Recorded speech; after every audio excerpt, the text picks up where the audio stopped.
बल्कि अबू कहते हैं मैं ऐसे इंसान के साथ अपनी बेटी को दोबारा वहाँ पर नहीं भेज सकता, ये मेरा आखिरी फैसला है। बेटियों के घर बार बार नहीं बसाए जाते, मैं कुछ खा कर मर जाऊँ तो। कोमल के अबू कहते हैं कि जिसने जो खाकर मरना है मर जाए, मुझे कोई फर्क नहीं पड़ता। कोमल की बहन आती है और आकर कहती है कि तुम एक बार सोचना जरूर, अहमद ने तुम्हारे लिए सारे रिश्ते तोड़ दिए, छोड़ दिए। हादी ने अपना कोई रिश्ता नहीं छोड़ा और तुम्हें छोड़ दिया। आगे जो तुम्हारा फैसला होगा ठीक होगा, मुझे कोई एतराज़ नहीं होगा तुम्हारे फैसले से। कायनात अहमद को कॉल करती है और कहती है कि मुझे मेरे सारे पैसे दे दो, तुमने गुंडे भेजकर मेरी माँ को मरवाया है। अहमद कहता है फिर तुम मेरी बीवी को कॉल करना और बताना कि मैंने तुम्हें तलाक दे दी है। कायनात कहती है ठीक है, तुम मेरे पैसे मुझे वापस कर दो, तुम्हारी मेहरबानी। हादी कहता है कि तुम अपनी ज़िंदगी क्यों अजाब कर रही हो, अपने आप को अजियत मत दो, किसी झूठे इंसान के साथ ज़िंदगी नहीं गुजारी जा सकती। कोमल कहती है तुम्हें इससे क्या फ़र्क पड़ता है, मैं अपनी ज़िंदगी जैसे मर्जी गुजारूं। अहमद ने अपने सारे रिश्ते ख़त्म किए मेरे लिए और तुमने मुझे ही छोड़ दिया था।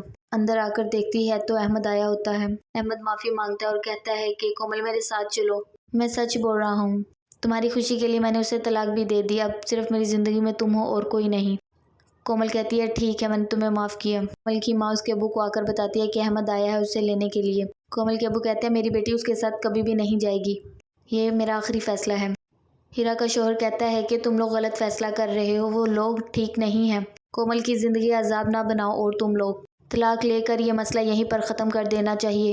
हीरा कहती है कि कोमल खुद वहाँ जाना चाहती है और अम्मी ने हमें वहाँ पर बुलाया है। सब वहाँ जमा हो जाते हैं, अहमद लेने के लिए आता है।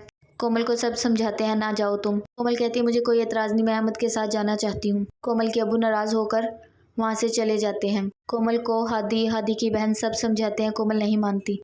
हादी की बहन अपनी माँ को कहती है कि इसने अपनी ज़िंदगी खुद अजाब बना ली है, क्यों कर रही है ये ऐसा, सब कुछ ठीक हो जाता अगर ये वहाँ ना जाती तो। चाचू रजामंद नहीं है इसे वहाँ भेजने पर। कोमल कहती है कि आपकी वजह से ये सब कुछ हो रहा है, हादी की वजह से मैं बेवफा हुई हूँ, मुझे तो पता ही नहीं था बेवफाई होती क्या है। हादी ने अपने सारे रिश्ते बचाकर मुझे छोड़ दिया इसलिए कि मेरे चाचू की इज्जत बची रहे, अब मैं उसी बाप दादा की इज्जत से खुद ही खेल लूँगी। मैंने जो भी फैसला किया है सोच समझ कर ठीक ही किया है।